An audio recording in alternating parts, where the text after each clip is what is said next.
GMA News and Public Affairs. Walang kinikilingan. Walang pinoprotektahan. Serbisyong totoo lang.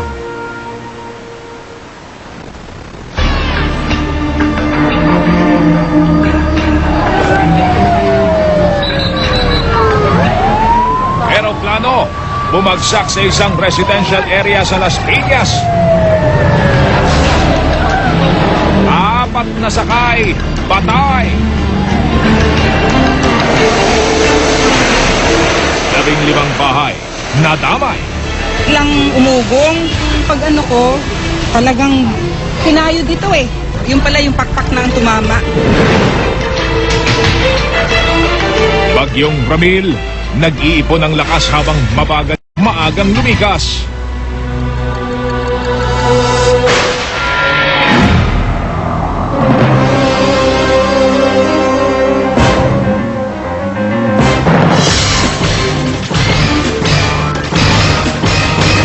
Magandang gabi po. Bumagsak ang isang eroplanong pangkargo sa isang residential area sa lungsod ng Las Piñas. Patay ang 4 na sakay ng eroplano. Nakatutok po doon sa mga sandaling ito. Why? Si John Consulta. Mike, nandito tayo ngayon sa mismong crash site sa pagitan ng Barangay E. Aldana at Barangay Pulang Lupa 1 dito sa Las Piñas. Sa isang bodega o warehouse, Mike, sumalpok ang eroplano. Nawasak ang bodega. Samantala, makikita pa naman sa itsura pa lamang ng eroplano na tila wala na pakikinabangan dito matapos itong magkapira-piraso. Ito ang amateur video na kuha ng isang residente sa Barangay E. Aldana ilang minuto lang matapos bumagsak ang DC-3 sa isang bodega. Hirap ang mga responding bombero sa pag-apula sa apoy na umabot sa Task Force Alpha dahil mabilis na kumalat ang aviation fuel sa crash site. May chemicals kami para sa ganitong sitwasyon ng eroplano na kailangan yung foam. Kami ang may karga niyan sa aming capability. Nang mapatay ang apoy, agad sinimula ng pag-recover sa mga labi. Sunog ang mga katawan at halos di na makilala. Kwento ng mga saksi, mababa na raw ang lipad ng DC-3 plane at may lumalabas pang usok bago ito tuluyang bumagsak sa warehouse na ito. Pagkaganyan siya dito lumalabas yung usok. Malakas ng usok, maitim. Gumanon siya. Kasi lumikot na gano'n. Sabay baksak. Ang caretaker ng binagsakang warehouse, nagwawalis ilang metro lang ang layo nang bigla siyang nakarinig ng malakas na kalabog na sinundan ng pagsabog. Lakas ng bagsak? Siyempre nagulat ako, lumingon ako. Pag bagsak ng ganun, usok na makapal. Pag usok makapal, kasunod na apoy, na hinabol na ako ngayon nung apoy. Patay ang 4 na sakay ng DC aircraft. Ang piloto, si Captain Benjamin Rivera. Ang co-pilot na si Captain Jaguar Juane at isang crew at isa pang mekaniko. Isang maleta na puno ng mga dokumento ang na-recover sa crash site. Ito ang tinitingnan ngayon ng mga investigador. Said there is no black box kasi old aircraft ito, no? Old design. So our investigations will be more be based on aircraft records, yung aircraft logbooks, kung anong ginawa ng mekaniko doon sa aircraft, no? Sa ngayon, Mike, ay patuloy ang ginagawang pagbabantay ng mga otoridad dito sa mismong crash site. Kanina naabutan nga natin ang pagkatabon ng mga buhangin sa mga langis na nagkalat pa rin sa lugar. Nakita rin natin ang pagkasalin na ng mga natitira pang aviation fuel mula sa eroplano at ito yung nilagay na sa mga drum para hindi na magsilbing panganib pa sa mga residente na nakapaligid sa mismong kinabagsakan ng eroplano. Mike. Ano yan, John, yung pinagbagsakan? Bakanteng lote ba yan? Mike, ito isang compound at mayroong bahagi dito na warehouse. Pero masasabi natin na wala namang nakatirang mga bahay o nakatayong mga bahay sa mismong lugar na kinabagsakan. Kahit malaki ang pasalamat ng mga residente rito na walang buhay ang nawala mula sa kanila. Mike. Anong balak nyo ng mga otoridad dyan sa eroplano? O kung ano man ang natitira pa doon sa eroplano na bumagsak, mananatili lang dyan sa lugar na yan, John? Mike, mahabang proseso kasi ang isinasagawang investigasyon at ayon sa mga otoridad natin na kausap, magsisilbi pa rin ito mga ebidensya pag ito'y lumabas na sa kanilang gagawing pag-rule out kung nagkaroon nga ba ng human error o mechanical error na nagsilbing dahilan ng pagbagsak ng eroplano. Mike. Maraming salamat, Joe Consulta, nakatutok live mula sa Las Piñas. Kitang-kita po sa mga amateur video ang kalunos-lunos na sinapit ng mga nasawi sa pagbagsak ng eroplano. Ikinagulat din ng mga residente malapit sa lugar na pinagbagsakan ang laki ng sunog na nilikha ng pagbagsak ng eroplano. Nakatutok si Tina Panganiban Perez. Ito ang gumimbal sa mga taga-barangay Aldana, Las Piñas, pasado alas 12 kaninang tanghali. Ay, lumalaki, oh. Nakuna ni Philip C. ang nagliliyab na pakpak ng bumagsak na eroplano. Nasa site na ang mga bumbero, pero tila walang epekto ang pagbuga nila ng tubig sa laki ng apoy. Hindi rin naman sila agad makalapit sa panganib na baka may sumabog pa sa nasusunog na DC-3 commercial plane. Nabutas pa ang bubong ng warehouse, kaya may lumalabas ding apoy at napakaitim na usok mula roon. Paglapit sa mismong crash site, tumambad na ang katawan ng mga biktimang nakaipit pa sa mismong eroplano.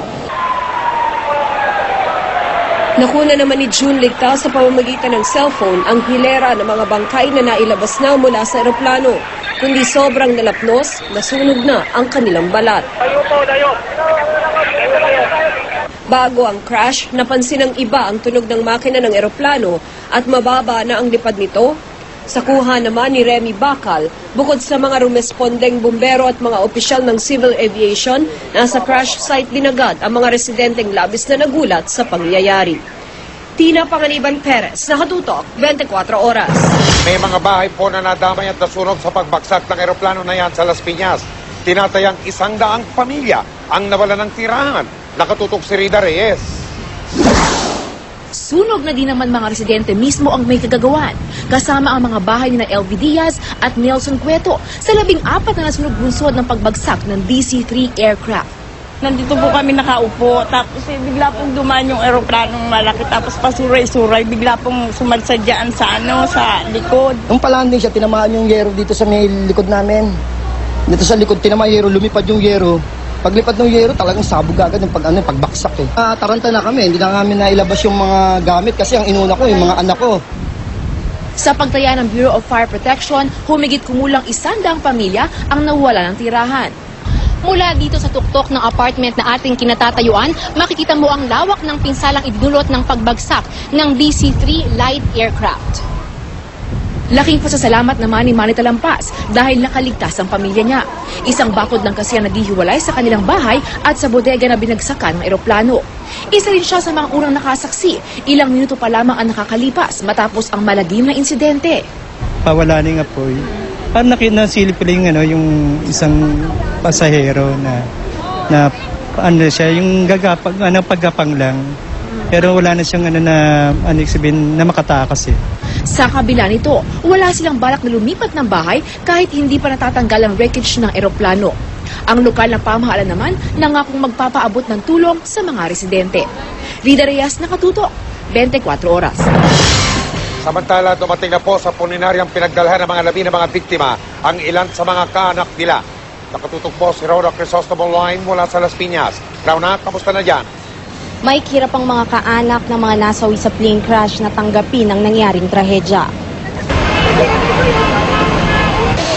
Dahil sa sobrang pagkasunog, di na makilala ang mga labi ng mga biktima. Si Gerson Wane ang unang kaanak na dumating sa crash site. Sakay ng eroplano ang kapatid niyang si Captain Jaguar Wane. Pero di rin niya halos masabi kung alin sa 4 na labi ang kapatid niya. Sa Funeraria Pilipinas, dinala ang mga bangkay para kilalanin.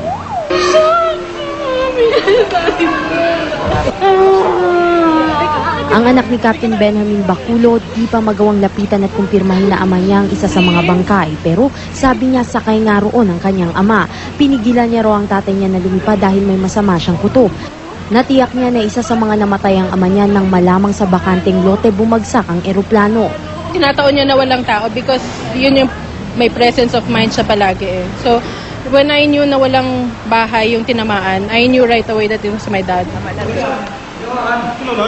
Napaiyak din ang magkapatid na Arthur at Jose nang makitang labi ng kapatid na si Richard Hinaya.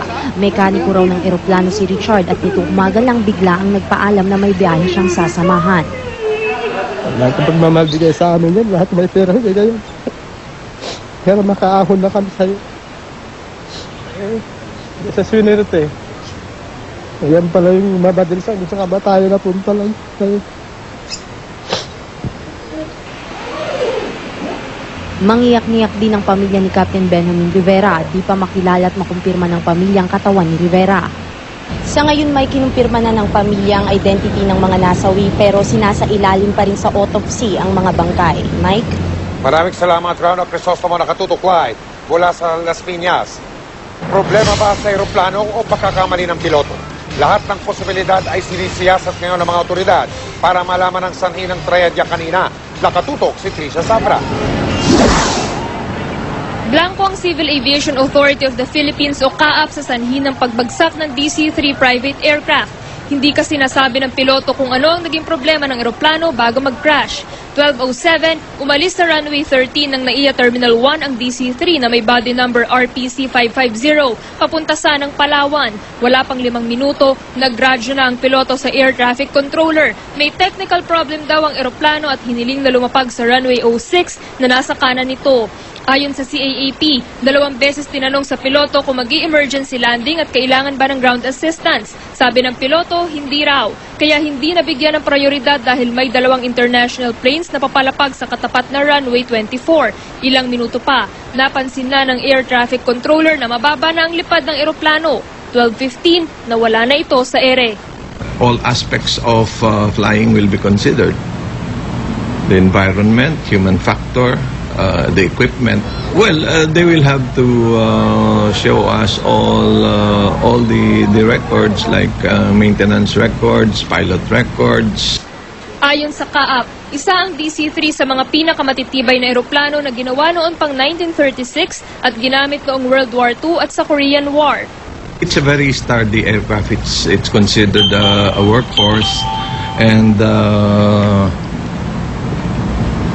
it's a very suitable aircraft, especially for countries like ours where we've got short runways, marginal airports. Hinanap ng GMA News ang opisina ng Victoria Air ang may-ari ng eroplano. Pero Marso pa raw nang masunog ito sa General Aviation Terminal sa NAIA Domestic Road at nakikiparada lang daw sa mga hangar sa loob ng terminal ang 2 eroplano nito. Inaalam pa kung sakay ang mismong may-ari sa bumagsak na eroplano. Tricia Zafra, nakatutok, 24 oras.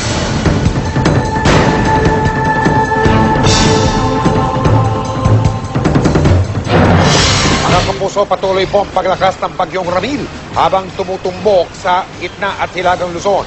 Para sa karagdagang detalye, makakausap po natin live si Ginoong Rene Pasyente, ang weather forecaster ngayong gabi dyan sa May Pag-asa.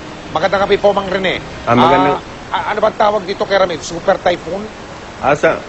Mike, magandang gabi sa iyo. Sa ngayon po, Mike, ang bagyong si Ramil ay tinatayang nasa layong 740 kilometro sa silangan ng Kasiguran, Aurora. Taglay nito, malakas na hangin na 140 kilometro bawat oras malapit sa gitna at may pagbugso na maabot sa 170 kilometro bawat oras.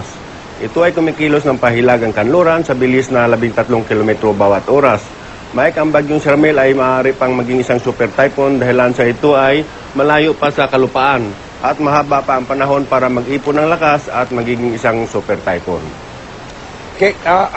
Mang Rene, kailan po yan tatama sa lupa? Anong araw? Inaasahan natin, Mike, na kung hindi magbago ng direksyon at sa kanyang bilis na pagkilos, ito ay tatama sa kalupaan Martes ng gabi o Miyerkules ng umaga, Mike. Saan po, Mang Rene? Saan po? Ang tinutumbok nito ngayon ay ang hilagang Luzon, Mike. Northern Luzon po ang tinutumbok niya ngayon. Opo, posible bang, ayan, nakikita natin, posible yung kulay pula at kulay parang yellow, yan po. Posible bang kumurba pa yan pataas at umiwas ng Pilipinas sa puntong ito, Mang Rene? Mike, posible pa, pero sa ngayon, Mike, maliit ang tsansya na iiwas sa Pilipinas ang bagyong si Ramil. Opo, okay. Mang Rene, nagbigay na po pa kayo ng impormasyon o pahayag sa mga otoridad dun sa norte para magsagawa ng mga paghahanda kung sakaling ang tuloy-tuloy na yung Ramil na yan? Mike, pinag-usapan na sa NDCC o sa government agency, yung sa National Disaster Coordinating Council, kung anong gagawin, mga hakbang na dapat gawin doon sa may Hilagang Luzon kung sakaling ang bagyong si Ramil ay tatama doon sa may Northern Luzon. Opo, malakas po ang hangin sa ngayon pa lang po ito, 140 kilometro bawat oras. Opo, ang ulan, malawak ba ho ang ulan ng bagyong yang Ramil, Mang Rene? Sa ngayon, Mike, malaki po ang sakop ng malakas na pag-ulan at saka yung malakas na hangin dala ng bagyong si Ramil. So inasahan natin habang ito ay papalapit sa Luzon, Northern Luzon, ito ay magiging doble pa ang lakas, Mike. Opo, kung wala na po masyadong posibilidad na kuburbayan pataas, ang tanong, may posibilidad naman ba na kuburbayan pababa at tumama ng gitnang Luzon at umabot hanggang Metro Manila, Mang Rene? Hindi naman sana. Sa ngayon, Mike, maliit ang tsansa. Ang senaryo nito, Mike, either sa Northern Luzon o kaya ito ay sa may Taiwan area. Opo, mas malakas ba yan sa Pepeng? Mike, ito ay inasa natin na lalakas pa kaysa Bagyong Piping dahilan sa ang Bagyong si Piping ay umabot lamang sa 175 km bawat oras at ito si Ramil naman ay inasa natin na aabot sa mahigit 200 km bawat oras ang kanyang lakas. Opo, kailan po mauumpisang maramdaman ang epekto niyan doon sa mga lugar na tatamaan, partikular doon sa bandang norte, bandang tuktok, bandang dulo ng Pilipinas? May kinaasahan natin na Lunes po umpisa ng maranasan dito, lalo na sa may silangang bahagi ng Luzon, ang unang makaranas ng epekto ng bagyong si Ramil. Marami pong salamat, Ginoong Rene Pasyente, weather forecaster ng Pag-asa. Kamustahin naman po natin ang paghahanda ng lalawigan ng Pangasinan na isa sa mga posibleng maapektuhan ng bagyong Ramil na yan. Nakatutok po doon live si Sherry Ann Torres. Sherry, kamusta dyan? Yes, Mike, tuyo at maalinsangan dito sa Pangasinan buong maghapon. Pero ang kaibahan lamang, nagdagdag ng bulto ng pinapakawalang tubig ang San Roque Dam ngayong tanghali. Mula 600, itinaas sa 800 cubic meters per second ang itinatapong tubig patungong Agno River. Ginawa ito para maibsan ang dam bago patuluyang magparamdam ang bagyong Ramil. When it comes to the level of our water in the river, practically that will rise for more or less about that is only few centimeters. Ito yung itsura ng 800 cubic meters of water per second na pinapakawalan ngayon ng San Roque Dam. Nung kasagsagan daw ng bagyong Pepeng kung saan umabot sa libu-libong cubic meters of water per second na pinapakawalan ng dam, ang itsura ng tubig umabot doon sa mga pananim na yon at hindi mo na makikita yung likurang bahaging yon kung hindi puro tubig lamang. Kaya kung tutuusin daw, malabo na magkaroon ng spillover dito ngayon. Sabi ni Kalaykay, di kailangang lumikas ngayon. Iwasan lang daw lumapit sa Agno River at mag-antabay sa mga susunod na anunsyo ukol sa dam. Sa mga barangay ng kapitbahay ng San Roque Dam, abala ang mga tao sa pagbibilad ng palay. Ang mag-asawang ito, itatago na lang ang ipatitis-tis na bigas imbes na ipagbili. Itong mayroong buwan na pwede nang anihin, pinagapas ko kahapon. Tapos, binilad ko na para mayroon ipatistis. Basta pagkain, may sasaing. Bumagsak daw kasi ang presyo ng palay matapos manalasa ang bagyong Pepeng. Si Romeo Tahor, 42 sako lang ng palay ang naani sa 1 ektaryang lupa. Halos kalahati sa normal. Susunod na talaga, walang magagawa. Marami ang kabado sa bagyong Ramil, pero wala sa mga nakausap namin sa San Manuel ang balak lumikas. Bahala na po, hindi namin alam. Siyempre, sa bukid lang kami kumukuha ng kabuhayan namin. Kunting sila. Mike, ngayong hapon ay nakipagpulong na ang gobernador ng Pangasinan sa iba't ibang lokal na opisyal at mga grupo dito sa Pangasinan bilang paghahanda pa rin sa pagdating nitong bagyong Ramil. Mike? Maraming salamat, Sherry Ann Torres, nakatutok live mula sa lalawigan ng Pangasinan. Bukod po sa San Roque Dam, patuloy pa rin nagpapakawala ng tubig ang 6 pang pangunahing dam sa Luzon. Sa ulat po ng Pag-asa kaninang alas 6 ng gabi, 234 cubic meters per second ang pinakakawalang tubig sa Angat Dam sa Bulacan. 315 cubic meters per second naman ang Ipo Dam. Nagpapalabas naman ang Ambuklaw Dam sa Benguet ng 117 cubic meters per second, habang ang Binga Dam 294 cubic meter per second. 220 cubic meters per second ang pinakakawalang tubig ng Pantabagan Dam sa Nueva Ecija at 786 cubic meters per second ang Magat Dam sa Isabela. Sa mga sandaling ito, patuloy po ang pagbaba ng antas ng tubig sa mga dam. Bilang paghahanda na rin po yan, yung pagpapakawala ng tubig na yan ng mga dam sa ulan na maaaring dala ng bagyong Ramil. Susunod! Mga residente sa La Trinidad Benguet pinalaan sa posibilidad ng muling magkaroon ng paghuhunang lupa o landslide dahil sa bagong bagyo. Ito ang espesyal na pagtatanghal ng 24 oras.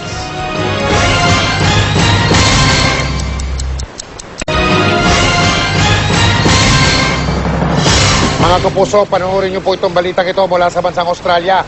Himalang nakaligtas ang 6 na taong gulang na sanggol matapos siyang mahulog sa riles habang may paparating na tren. Kuha po ito ng security camera, nalingat yung kanyang ina at nabitawan. Ito yung stroller, ayun, ayun ang tren. Kitang-kita mga kapuso, gumulong, nahulog sa riles yung stroller. Ito pa, ayun ang tren. Tiempo naman paparating. Sa maniwala po kayo at sa hindi, mga kapuso, buti na lang nakapag-emergency brake yung tren. Kaya hindi masyadong nakaladkad yung bata. 40 metro pa rin, no? Kahit papano, yung stroller nakaladkad. Buko lang po ang tinamo ng bata. Kasi maigpit ang pagkaka-strap niya dun sa stroller. Balik po tayo dito sa Pilipinas, hindi pa rin matukoy ng mga otoridad. Unasa ng dinukot na Irish na pare na si Father Michael Sinot. Ayon kay Zamboanga del Sur Governor Aurora Cerillas, wala pa rin daw silang natatanggap na tinatawag na demand wala sa mga kumidnap diyan kay Father Nick na yan. Naglabas na po ang pulisya ng drawing ng mga buka ng 3 sa 6 na mga sospek. Gwardyado nila ang Columbian House. Doon po dinukot si Father Nick noong linggo. Pati na ang hangganan ng lalawigan ng Pagadian sa pag-asang hindi nakalalayo pa ang grupo. Nanawagan sila na mabigyan ng gamot si Father Nick dahil sumailalim siya sa tinatawag na quadruple bypass operation kamakailan lang. Matapos tamaan ng matitinding pagguho ng lupa ng manalasang Bagyong Pepeng, todo alerto po ang mga otoridad sa lungsod ng Baguio at sa buong probinsya ng Benguet. Ngayong may paparating na naman na bagong bagyo. Nakatutok po live mula sa Baguio si Ian Cruz. Ian. Mike, puspusan na nga ang pagbibigay ng babala ng lokal na pamahalaan sa mga lugar na posibleng tamaan muli ng landslide sakaling nga manalasa sa Benguet Province ang Bagyong Ramil. Ang malaking bitak na ito sa natibag na bundok sa Lidal Kibungan sa Barangay Pugis, La Trinidad ang makapagsasabing lubhang delikadong lugar kung panibagong landslide ang pag-uusapan. Sakaling lumakas na naman ang pag-uulan, di raw malabong magka-landslide uli sa Lidal Kibungan kung saan nasa 75 na ang patay. Mismo ang alkalde na nag-ikot kanina umaga para ipaalam sa mga residente ang posibleng paghagupit ng Bagyong Ramil. Ang assignment ninyo, pagka may tao dito na pag umulan, talagang you have to force them out. We cannot afford na meron na namang buhay na mawawala. Marami kasing residente ang napipilitang bumalik sa kanilang mga bahay na itinuturing ng danger zone para magluto, maglaba at iba pang gawaing di nila nagagawa sa evacuation center. Pupunta po kami sa safe na lugar, sir. Tapos, yung gaya ng sinabi niya na baka may bibigay siyang titirahan namin, sir. Tinesting din ng alkalde ang bullhorn ng megaphone.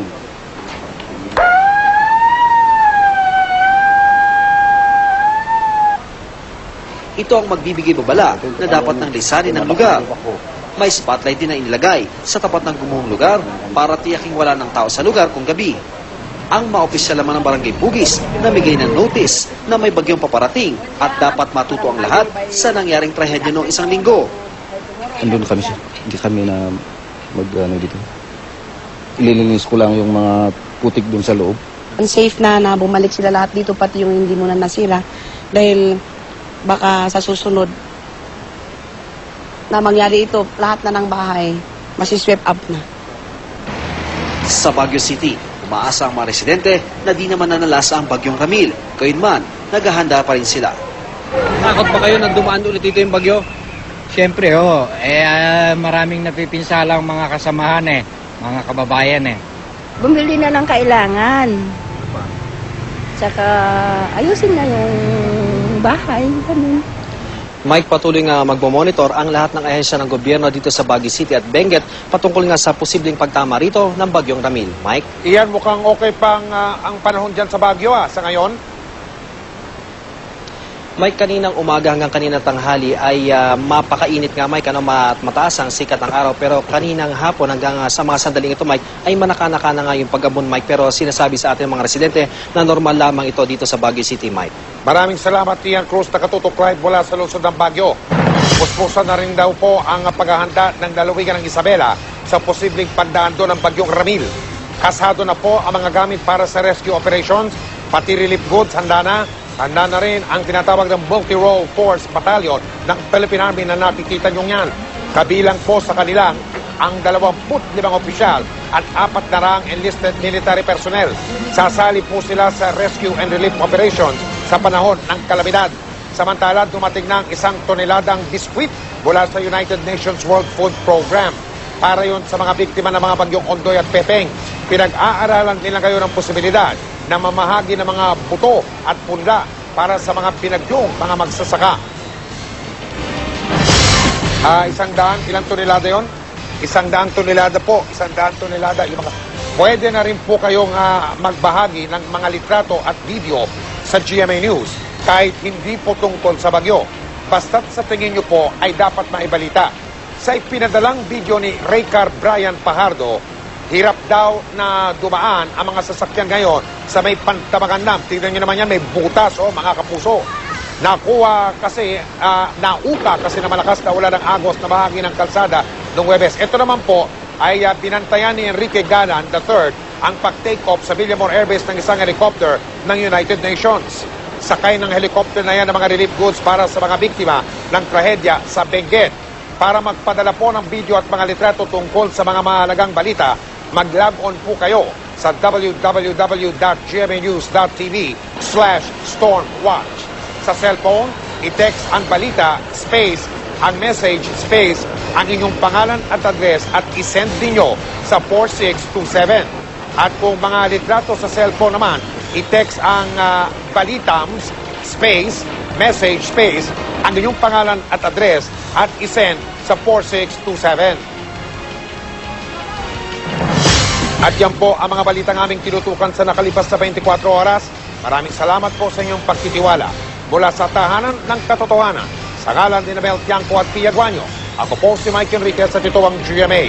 Walang kinikilingan, walang pinoprotektahan, walang kasinungalingan, serbisyong totoo lamang. At dahil hindi natutulog ang balita, nakatutok kami 24 oras.